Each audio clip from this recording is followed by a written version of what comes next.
Hello, everyone. Today I would like to introduce our lovely speaker, Naomi. Naomi, would you like to tell us a little bit about yourself, where you're from, who you are, and what you do? Okay, yes, thank you very much for having me, Enza, and everybody that's come along to listen. I have the best job in the world, actually. I decided at 27 that I wanted to become a play therapist, and it took me quite a long time to get through the qualifications that I needed to do in between having children of my own. So I didn't actually become a play therapist until I was 40. But I absolutely love what I do, and it's a total and utter privilege to do the role that I do. So I am a play and creative arts therapist. I am trained to a master's level. It's a Master's of Science that I completed at the University of South Wales. And prior to getting that qualification, I first needed to have an undergrad qualification in a related field. So my background is early childhood studies, that under five age group. And then you're also required to have lived experience of working with children and families before you can move on to the master's course. So it's a very, very long pathway. Play therapy came about right back in the 1940s. And it's a humanistic approach.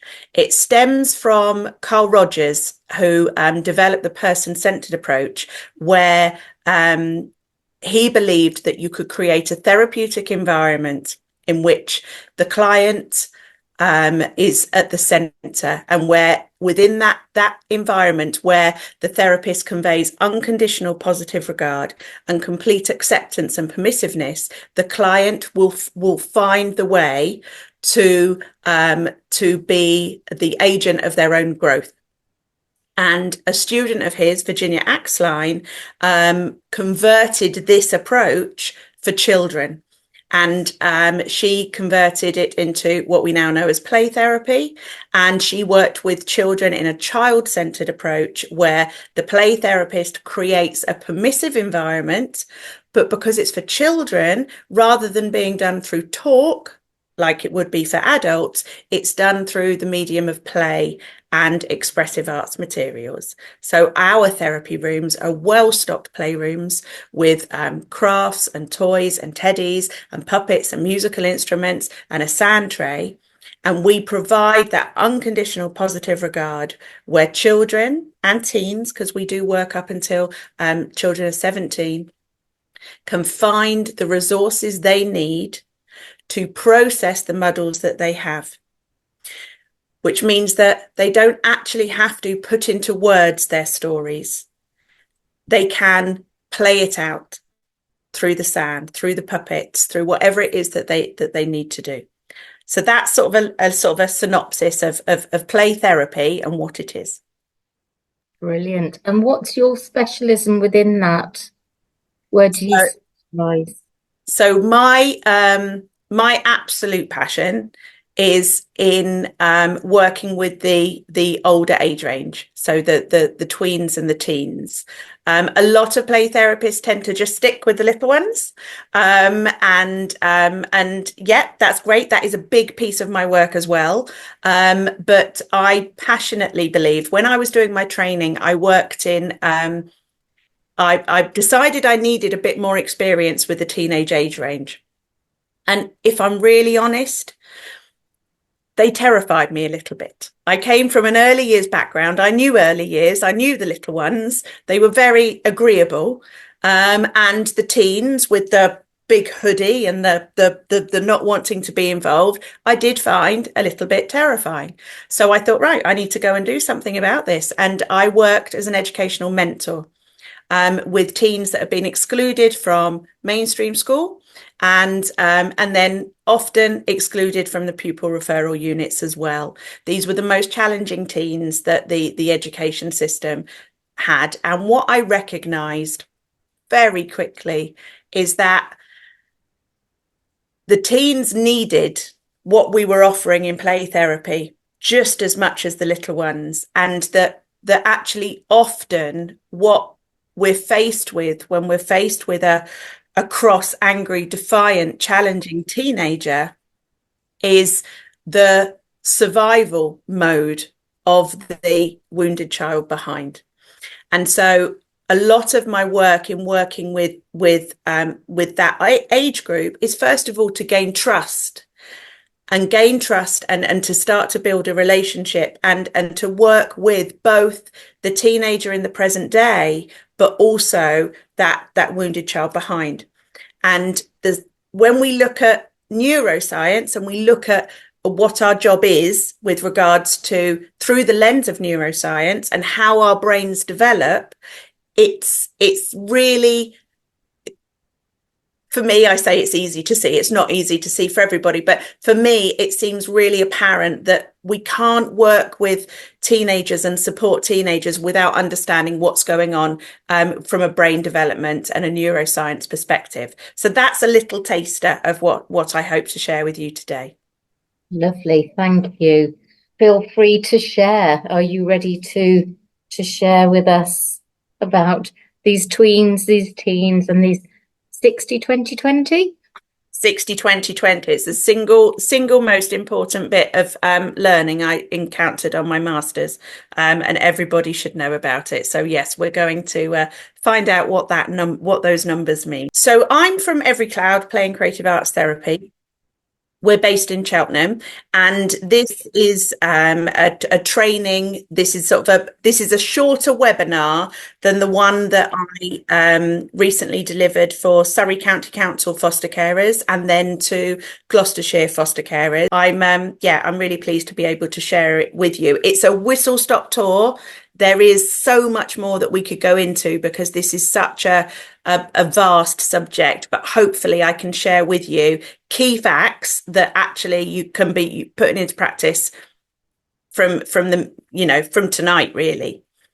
So the overall focus and aims are understanding how key relationships shape children and young people's brains. So that neuroscience element there, how to link your everyday interactions with your teen to the neuroscience. So we're going to think about how to know which part of your brain your teen or your tween is in. And how actually, if you know which part of their brain they're in, you can respond accordingly, and that will make your interactions so much more potent and get to where they need you to be. And a lot of what we're going to talk about today comes from child-parent relationship therapy. This is, as well as individual therapy, this is another service that we offer at Every Cloud. At the moment we do it individually, but we are able to do it in groups. So it might be that if there are local kinship families that are local to Cheltenham and are keen to take part in it's a 10-week filial therapy model with 2 hours a week in a group situation, that could be something that we could look to explore. We would obviously need funding for it, but we're a CIC, so it could be a project that we could put together and we could run. So that's a possibility for the future. So some of what we're talking about today has been taken from that model. Okay. So we're going to start with the brain science, and we're going to look at this all the way through. Okay. Another way to look at the brain is to think about it in regards to our hands. Some of you may have come across Dan Siegel's hand model of the brain. And that's a really useful way of thinking about the very basics of neuroscience and where we are in each part of our brain. Okay, so if we start with the reptilian part of our brain, so that's highlighted here on the slide. If we're looking at it from our hand, it's this base bit of it's where the palm meets the wrist. It's that very, very base bit there. That's the reptilian part of our brain. That's the survival part of our brain. That's the bit of our brain that's been there since we were cavemen. And that's the bit of our brain that keeps us safe when there is danger. Okay, and that's there. That's the reptilian part of our brain. Okay, sitting within that is the amygdala, and we're going to come back to the amygdala in a minute. Okay. Above the reptilian part of our brain is what we call our limbic brain. So this is indicated, or this is represented in Dan Siegel's model as the top bit of the palm. This top bit here, that's our emotional or our feeling brain. That's where all of our emotions, however we're feeling, and when I say emotions and feelings, I'm thinking about our affective emotions, which is our happy, sad, angry, cross, but also thinking about our homeostasis emotions. So hungry, thirsty, the things that our body needs to function. So all of that happens there in that limbic part of our brain. And that sits above the reptilian part of our brain. Then right up at the top, here, covering, ideally, the emotional part of our brain is what we call our neocortex, or our prefrontal cortex. And this is our rational and our thinking brain. This is where us as human beings do all of our rational thinking, all of our learning, taking in knowledge. Hopefully you are all comfortable and you are feeling safe, and your prefrontal cortex is on and it's wrapped around the limbic part of your brain, and you are feeling calm and you are feeling regulated and you are able to take in this information that I'm sharing. Okay, so that is a calm, regulated brain. That's the brain where the nervous system is fine.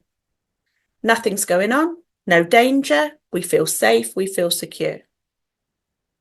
The amygdala that sits right in the middle of that is what's scanning our environment. So it's indicated on here by that little green dot there. And that amygdala is like the guard dog, if you like, of our brains and our nervous system. Okay. And that amygdala is constantly scanning our environments. About 7 times a second, that amygdala is scanning our environments. And it's essentially asking 2 questions. One of them is, am I safe?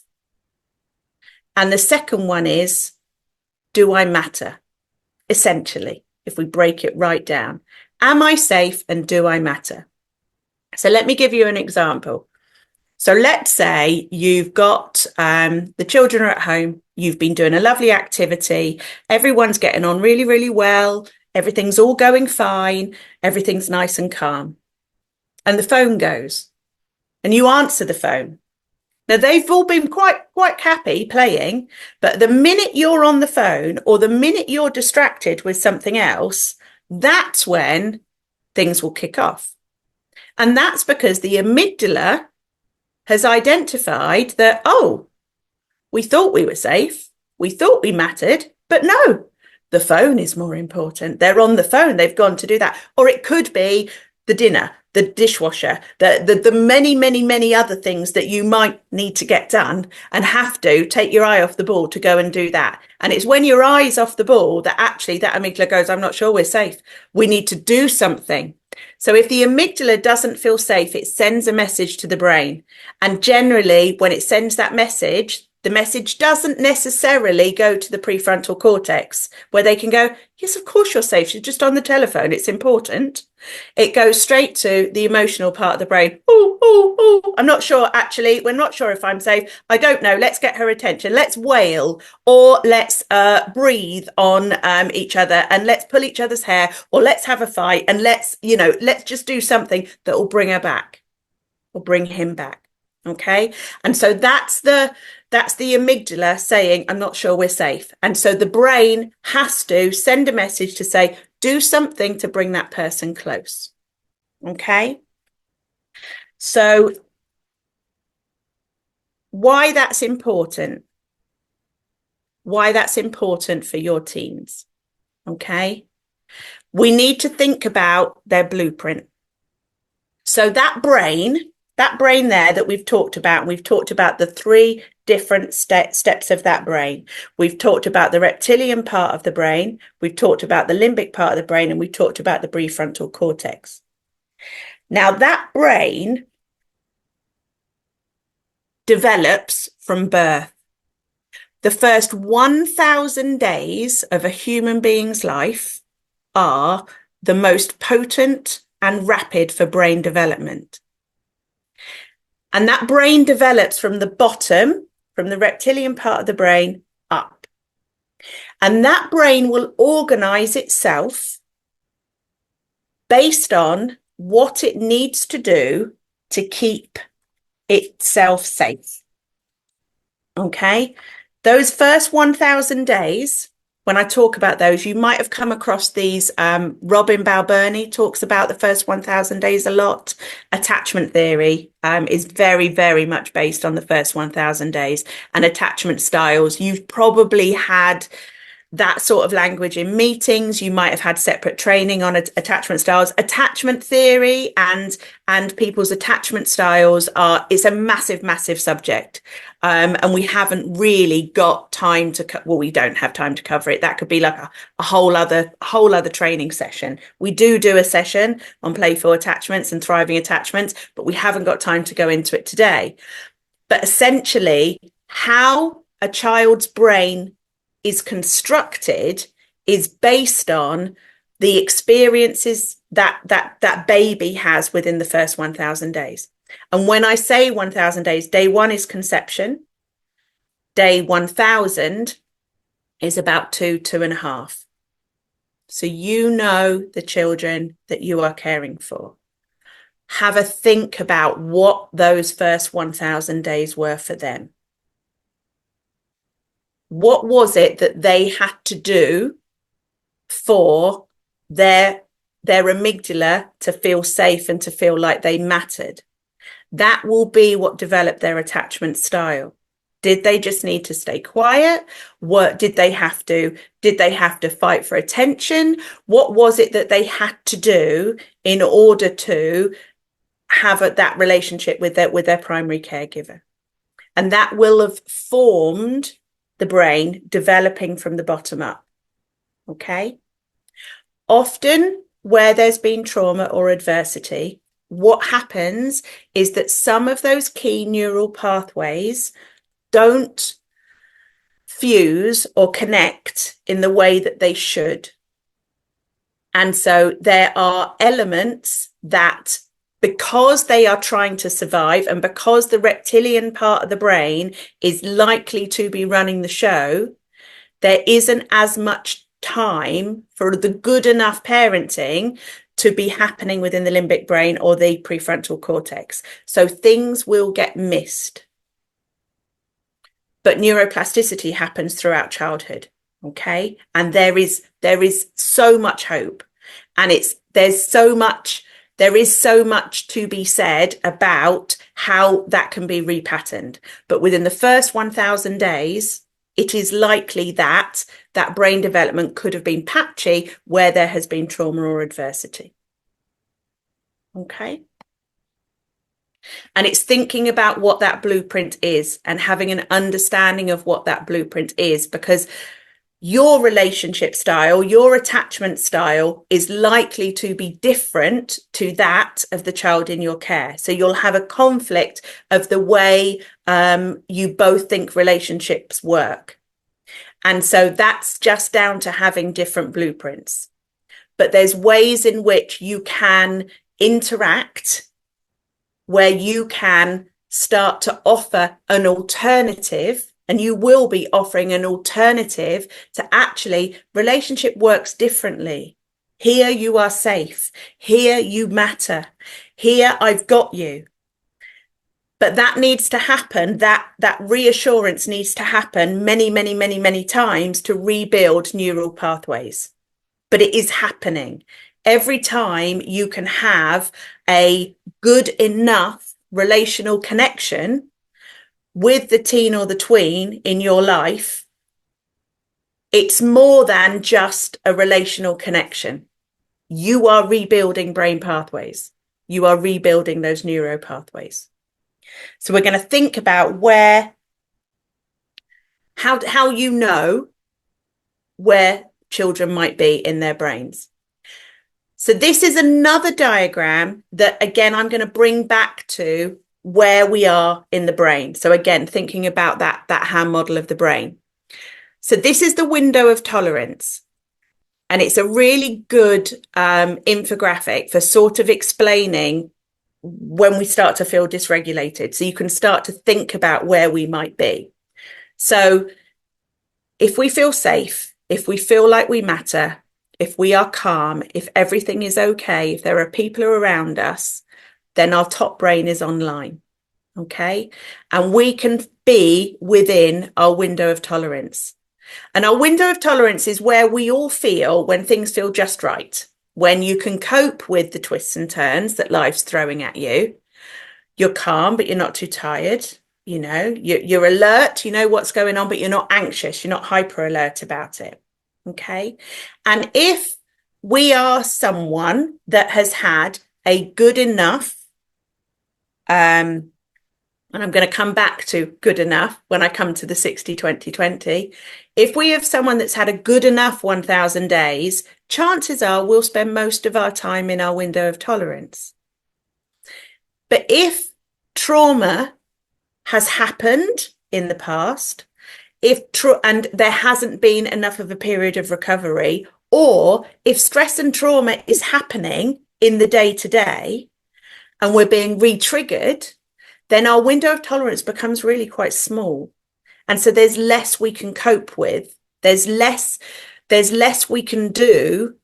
There's less time that we are calm and regulated. And it might be that when we've had a lot of trauma or adversity, or when we're feeling quite stressed out, we are more likely to, and Dan Siegel uses the term flip our lid. When we're stressed and we're out of our window of tolerance, we flip our lid and our emotional part of our brain takes over. And in this infographic, when the emotional part of our brain takes over, we move to one of the amber zones. Now, how we move to one of the amber zones depends on the sort of person that we are, and also depends on what we've learnt is the safest way or the most productive way to get our needs met. Okay, so it might be that when we're feeling a little bit discombobulated and we're feeling stressed, it might be that we're someone that gets a bit angry and a bit cross and a bit stompy, and we feel agitated and we're just starting to feel out of control and we're not feeling comfortable, is someone that might be moving into a hyper arousal state. And that's when that amber is when we're in that emotional part of our brain, in that dysregulation area there. If things still don't get that message, we're safe, that we matter, and that we aren't supported within a regulation, and our nervous system stays dysregulated, then we might go all the way up to the red zone, which is being in that survival reptilian part of our brain. And that's where we've gone. That's where we're out of control. We're really angry. We're cross. We're punching the wall. We're furious. We're shouting. We're swearing. That's a completely dysregulated person in a hyper arousal state. And it's that part of the brain that you're trying to get to. There is absolutely no point trying to reason and tell someone that's in that red part of their brain, that red reptilian part of their brain, to calm down, because they can't hear you. They can only hear that when they're further up. It might be that actually your tween or your teen is somebody that when they're feeling dysregulated, when they're starting to feel a little bit out of control, they don't go into a hyper arousal state. They might go into what we call a hypo arousal state. So this is more of a sort of a freeze response, a dissociative response, where they're going down the other way. So they might feel a bit spacey, they might shut down, you might see them withdraw. And that might be them saying, I don't feel okay, I'm just going to withdraw because I feel safer if I just stay just out of whatever it is that's going on. And if that state isn't noticed, or if that state is, they're not able to come back from that into their window of tolerance through regulation, then it might be that they go into a very hypo-arousal state where they just feel completely zoned out and numb, both emotionally and physically, where sort of time can go missing. They might feel like they're completely frozen, that they're not actually taking in anything that's going on. And that's the hypo-arousal state. And again, they're in their survival part of their brain, and that's the freeze response. Hyper-arousal, it tends to be more of the fight or flight. That's an active, get myself out of this situation. The hypo-arousal is more of a freeze, retreat, disassociate. Okay. But the window of tolerance is changeable. And there are things that you can do to work, whether it's through therapy, through its self-awareness, whether it's through recognizing what are things that regulate your tween or your teen, what are things that help them stay focused, what are things that help bring them back, that you can build into your day-to-day life, that means that you can increase that window of tolerance. Okay, so on a very, very basic level, if I think about the work I do as a therapist, if I just focused on just my work all of the time and just doing my work and didn't factor in the things I need to increase my window of tolerance, then all of that trauma work and all of that exposure to children's stories will start to decrease my window of tolerance. So it's thinking about what I need personally to be able to increase my window of tolerance so that I can keep that nice and wide and be able to support the children that I work with, and also get home and be a reasonable human being to the people I live with. That's an element as well. So it might be, and what we have, I mean, we say self-care is actually really important. Self-care is what will widen your window of tolerance. So it's, for me, I know that if I can get to a gym class, or if I can do a yoga at home, just in the lounge, I feel a little bit better. It might be a cuddle with the dog. It might be sitting down and having a nice cup of tea. It might be reading my book. Those are the things that will increase my window of tolerance. And it's thinking about what is it that needs to be built in to your life, but also that of the teens and the tweens that you're supporting. So this triangle is another way of thinking about that brain. So when a child is dysregulated and they're in that red state at either end of that first infographic that we looked at, or they're in that reptilian part of their brain and they've gone to that fight, flight, or freeze, what you need to do first and foremost is just think about regulation. There is no point trying to reason with them. And actually, if they're in that fight, flight, freeze mode, it's going to be difficult even to relate to them. Before you can relate to them, you need to bring them into that limbic part of the brain. So it's thinking about what is needed by your tween or teen if they're in that fight, flight, or freeze response.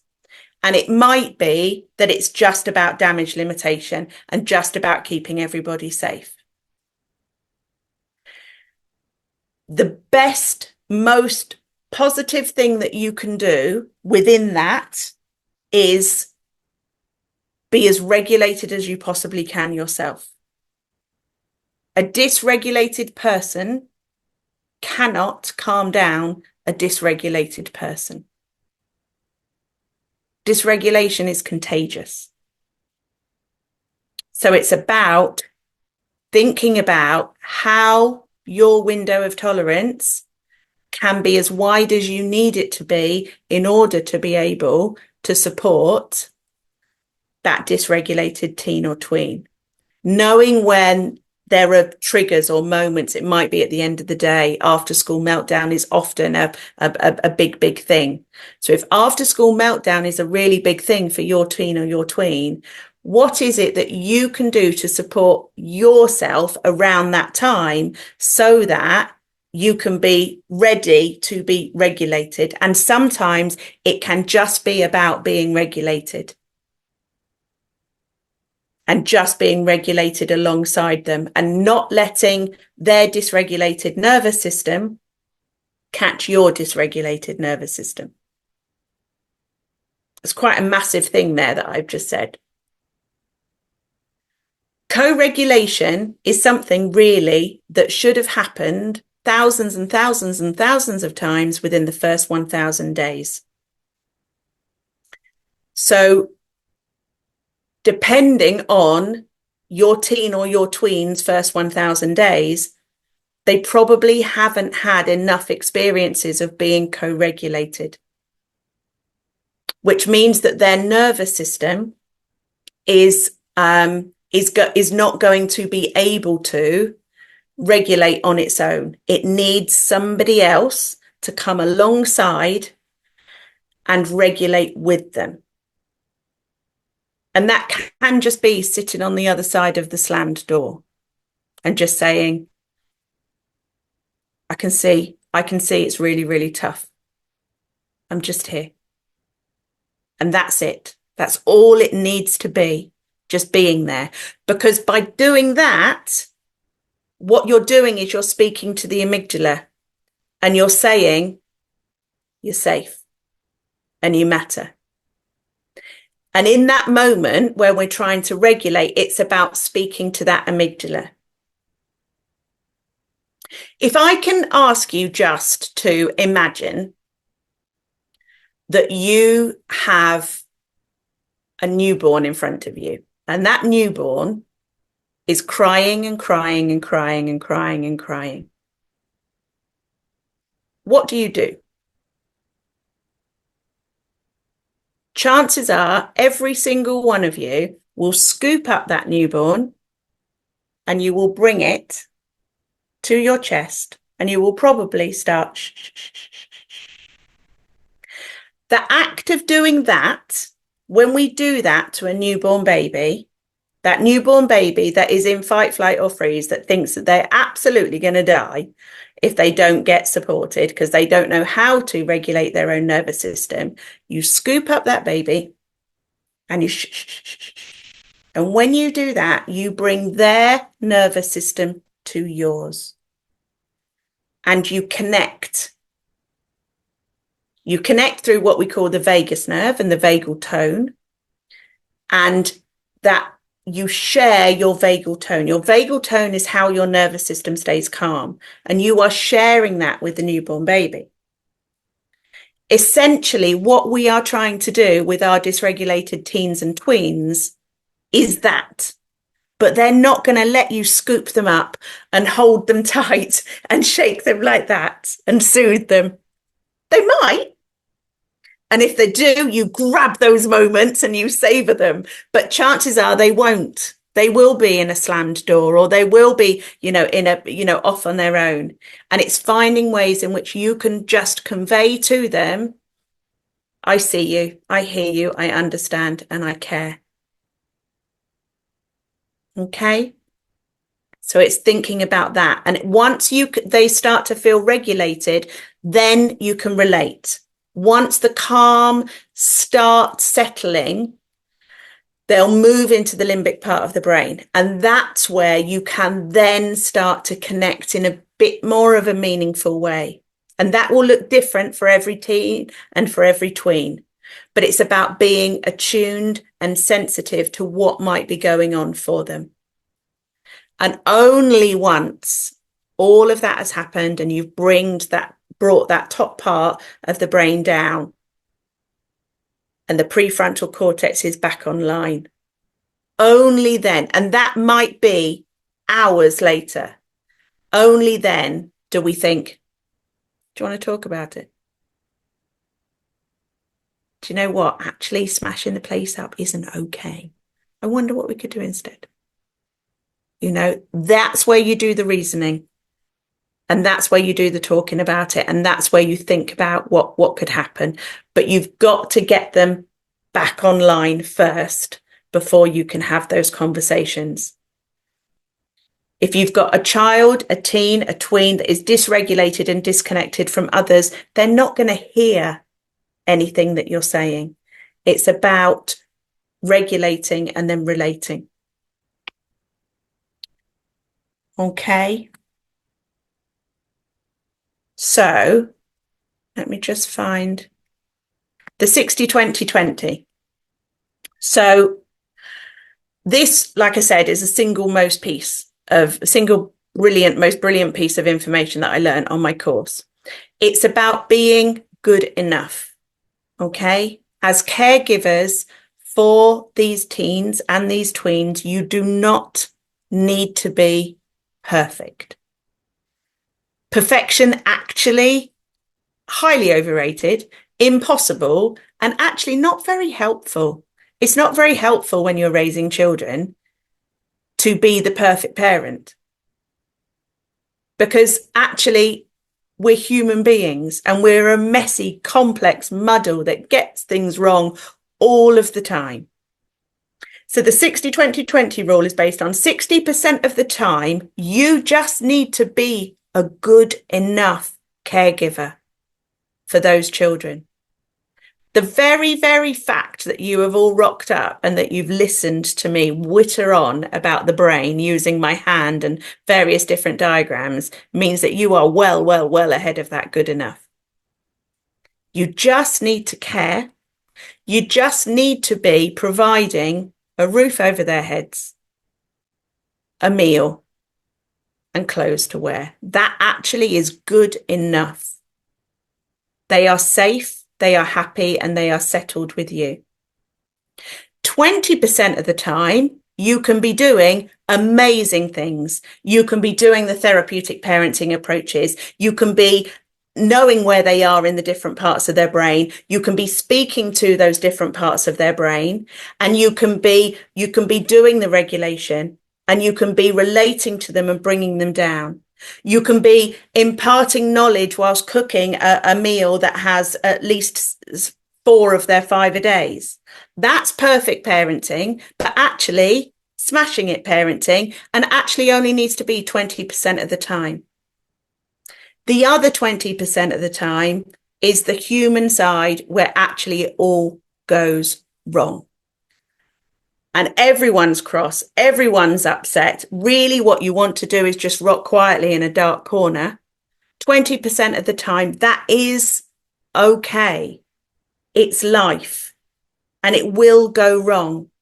It will go wrong, and everyone will be misattuned, and there'll be miscommunication, and everyone will be upset, and everyone's shouting at everybody else. 20% of the time that will happen because we're human beings, and that's family life. But where the magic happens is when that happens, and then when everybody is calmed down, you come back together. And you repair that rupture in the relationship. And you say, I'm really sorry, I shouldn't have done that. Or you say, do you know what? That wasn't handled brilliantly. Maybe we can try better next time. And you bring it back together, and you reconnect, and you regulate, and you co-regulate, and you're back on track again. And that's the 60-20-20. 60% of the time just needs to be good enough. And what you're doing for these children that are in your care is good enough. It might, and it's probably likely that they didn't experience good enough before. What you are doing is good enough. It is more than good enough. 20% of the time is what you need to be aiming for, with regards to some of these strategies that I'm sharing with you, with what you're being told to be doing by the professionals that might be around you. 20% of the time, aspire for that. But you are human, and you are living human stories. And so the remaining 20% of the time, it will all go wrong. But please do not feel bad about that. You are human, doing the very best that you can. And that is what being human looks like. We're a mess of muddly emotions, and we get dysregulated easily. Okay. I want to come back to this one because I'm aware of time, but I also want to just touch on what we know about the adolescent brain. So we've talked about the first 1,000 days and how the brain gets built, and that trauma can mean that there are perhaps missing parts within that element. The neuroplasticity that happens through childhood means that when children are then in a good enough environment, you can start to rebuild those neural pathways by being predictable, consistent, and reliable. And when they can begin to feel safe enough within a relationship that is predictable, consistent, and reliable, then they will start to feel co-regulated more often, and you'll start to repattern those neural pathways. The magical thing that happens, well, you might say magical. I would say magical, you might not. What we know about adolescence is that the reptilian part of the brain and the limbic part of the brain are doing what they need to be doing. The prefrontal cortex, which is where all that logical, rational, and reasoning happens, in adolescence, that bit undergoes construction. So it will spend a lot of its time through adolescence completely offline, or sometimes maybe a little bit might be online, and then the next day that's gone and something else is online, and it's completely undergoing reconstruction. And so in adolescence, actually the most reliable, consistent part of the brain that's there is the emotional part of the brain. If you haven't seen it already, Inside Out 2, I think it's coming to Disney Plus in the next couple of weeks. That is a really, really good example of what happens to the tween brain, the adolescent brain, is when all those extra emotions are introduced in, and the prefrontal cortex undergoes some sort of demolition. And actually what we know through neuroscience now is that that top part of the brain doesn't come fully back online until about 24 or 25. But in that time, if you are caregiving for a teenager, in that time, you have a really, really potent time for that neuroplasticity to be happening.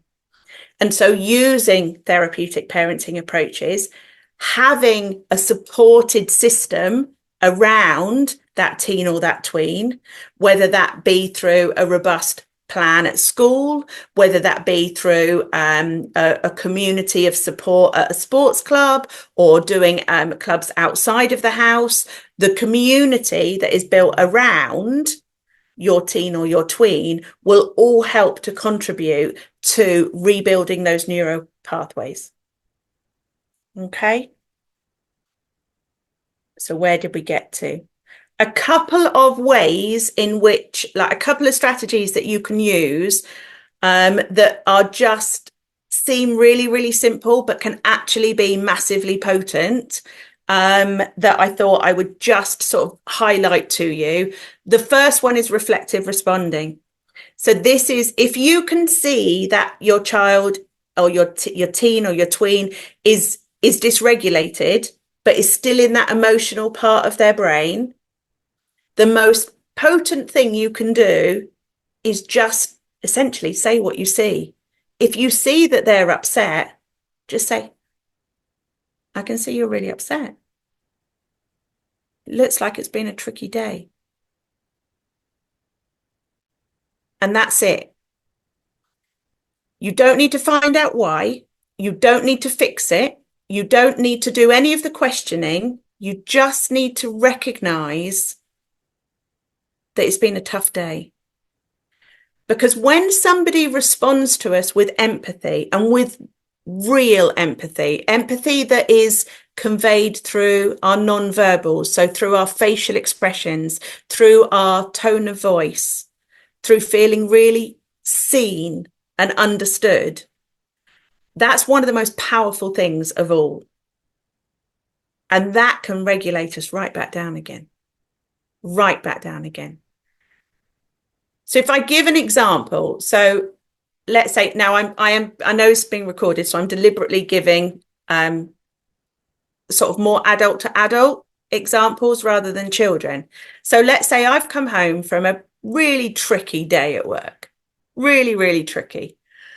And I come into my husband and he says, how are you? How was your day? Because that's what we say it all the time. And I'd say, I'm going to be really honest. I've had a really tough day. It's been really tricky and I'm just feeling really grumpy and really fed up. Now, if he was to say to me, oh, well, I have been saying you work too many hours. Well, have you thought about planning your day differently? Well, I think you'll find that if you did, so if he starts coming at me with solutions and ideas and ways in which he might have done things better, is that going to make me feel more regulated? Or is he just adding to my stress of the day? Whereas if he was to say, yeah, I can see you're really flat, you're tired. It's worn you out today, I can tell. Oh, I'm sorry you've had a tough day. I think, a bit validated now. I feel a bit better. I feel calmer. And so when we use empathic responding with children or reflective responding, and we literally say what we see without the need to fix it or solve it or find out more about it or send an email to the teacher that shouldn't have done X, Y, Z, actually, we're just validating that feeling in that moment. And that's massive. That really is massive. And it's very, very, very powerful. But I think it's one of the most undervalued communication techniques that we have. It's just about really seeing someone and conveying through your nonverbals, yeah, I can see that was tough. It might be that they want a hug. It might be that they don't. It might be that they want to watch something on the telly with you. That can all come later as to what you do. But just in that moment, see them and hear them with empathy. And you can use that if they come back and they're really, really, really buzzy because they've had a really great day. And you might go, wow, you look so happy. You're having a great day. It really looks like today was a good day. And again, you don't need to know why or who. They might not even be able to pinpoint what was so good about today. They don't want to put it into words. They're just buzzing. And seeing that is a really potent way of saying, I see you, I hear you. I understand and I care. And that they're what we call in the CPRT model, Gary Landreth calls this the be with attitudes. I see you, I hear you, I understand, and I care. And if we can convey that through our interactions with our children and our tweens and our teens, then that's the way we rebuild those neural pathways. Okay. Choices is another thing that I think it's really worth mentioning.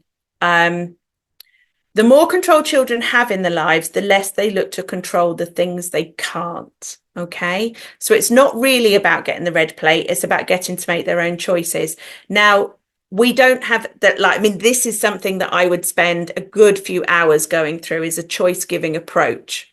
We don't have time to do that. At the end, I'm going to signpost you to Gary Landreth does a choices, cookies and kids video on YouTube. And it's worth looking at if actually control or lack of autonomy is a real tricky thing for your tween or your teen.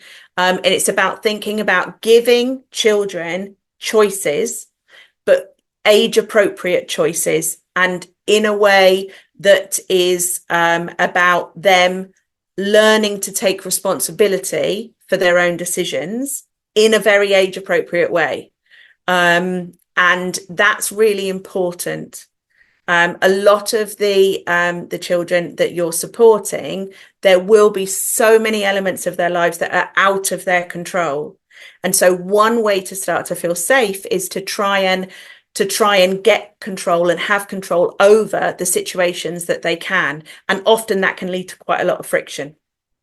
So it's about thinking about how you can give your teen or your tween autonomy in a safe, age appropriate or developmentally appropriate way, so that they do still feel like they're making choices about their life and that they're having some control. Okay. So in summary, your teen's brain has a foundation based on their prior experience. However, brains can be rebuilt and rewired. That neuroplasticity is a real thing.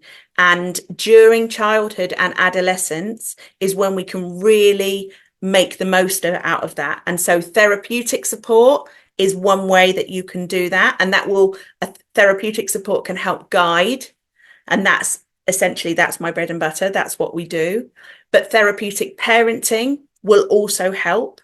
But just understanding that there are essentially 3 different parts of the brain that your teen or your tween is in. And if you can start to recognize when they're in each part and tailor your responses to them, you'll start to find that actually you start having more successful interactions when they are starting to become dysregulated. Okay, so you can link your everyday parenting to that neuroscience and start to harness the power of that neuroplasticity.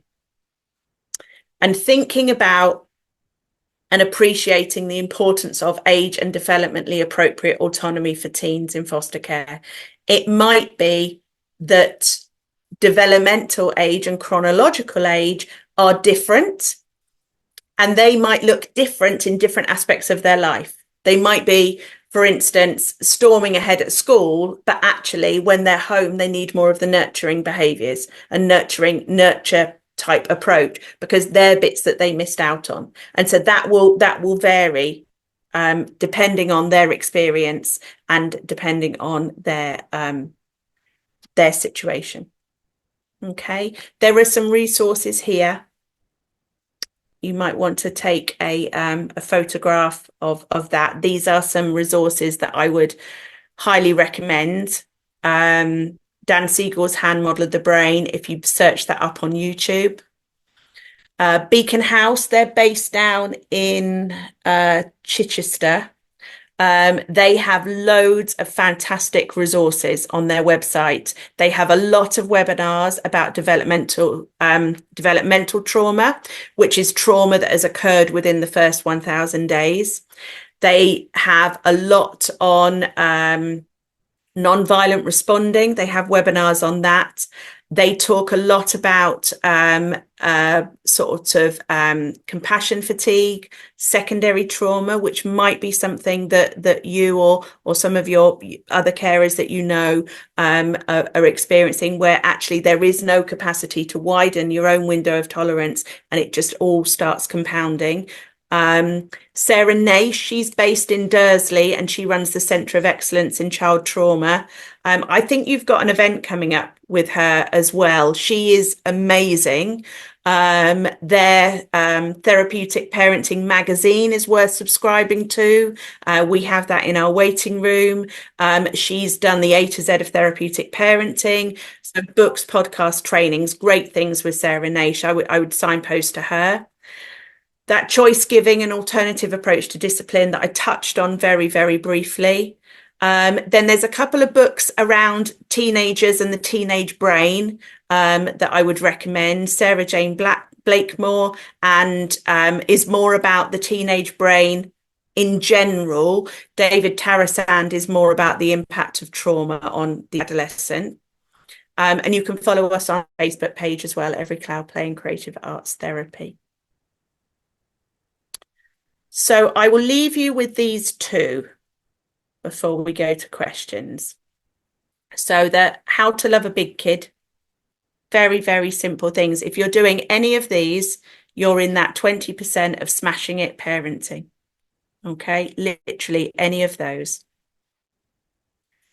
And then another huge guru in the play therapy world is Bruce Perry. He has recently written a book with Oprah Winfrey called What Happened to You? And that's another good read in sort of understanding how our early experiences can shape us. But he has developed what we call the neurosequential model of therapeutics, which is something that we use in the therapy room.